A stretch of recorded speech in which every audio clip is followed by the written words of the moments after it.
ତମେ ଯଦି ଗୋଟେ ଝିଅ ତମର କିଏ ପାର୍ଟନର ଅଛି ଆଉ ସେ ତମ ପଛରେ ପୁରା ପଡ଼ିଛି, ମାନେ ତମକୁ ବାର ବାର କଲ୍ କରୁଛି, ଦିନକୁ 100 ଥର ମେସେଜ୍ କରୁଛି, ପଚାରୁଛି କେମିତି ଅଛ, କ'ଣ କରୁଛ, ଆଉ ସବୁ ଠିକ୍ଠାକ୍ ଅଛି ନା ନାହିଁ, ଘର ଲୋକ କେମିତି ଅଛନ୍ତି, ଏମିତି ଥଣ୍ଡା ମାଇଣ୍ଡରେ ସେ ତମ ସହ ସବୁବେଳେ କଥା ହେଉଛି।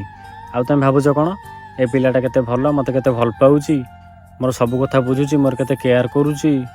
ସବୁଠୁ ବଡ଼ ବେକାରିଆ ଆଉ ବାଜ୍ୟ ପିଲା ତାକୁ ହିଁ ପ୍ରମାଣ କରାଯିବ ତମ ପାଇଁ ଆଗକୁ ଆସୁଥିବା ସମୟରେ। ଆଉ ସେଇ ପିଲା ହିଁ ଦିନେ ତମକୁ ୟୁଜ୍ କରିକି ଛାଡ଼ିଦେବ। ଯେଉଁ ପିଲା ତମ ସହ ରହିକି ତା କାମକୁ ଫୋକସ୍ କରୁଛି ସେ ପିଲା ହିଁ ତମ ପାଇଁ ପରଫେକ୍ଟ, କାରଣ ତାର ବିଶ୍ୱାସ ଅଛି ତମ ଉପରେ। ସେ ନଥିଲେ ତମେ ତାକୁ ଛାଡ଼ି ଦେଇକି କୁଆଡ଼େ ଯିବନି।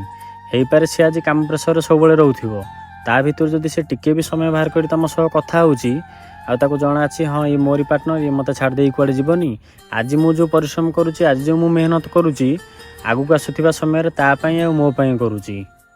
ଆଉ ସେଇ ପିଲା ହିଁ ତମ ଫ୍ୟାମିଲିକି ଆଗକୁ ନେଇପାରିବ। ଆଉ ଯେଉଁ ପିଲା ତମକୁ ଦିନକୁ 100 ଥର କଲ୍ କରୁଛି, 100 ଥର ମେସେଜ୍ କରୁଛି, କେମିତି ଅଛ, କ'ଣ କରୁଛ, ସେ କେବଳ ତମକୁ ଫସଉଛି। ଆଉ ଯେଉଁଦିନ ତା ସ୍ୱାର୍ଥ ହାସଲ ହେଇଯିବ ସେ ତମକୁ ତ ଛାଡ଼ିବ, ତା ସହ ସେ ତମ ଉପରେ ଦୋଷ ନ ଦେଇକି ବି ପଳେଇବ। ତାପରେ ଆଉ କାହା ସହ ଏମିତି କରିବ, ତାପରେ ଆଉ କାହା ସହ। ତା କାମ ହିଁ ସେଇଆ।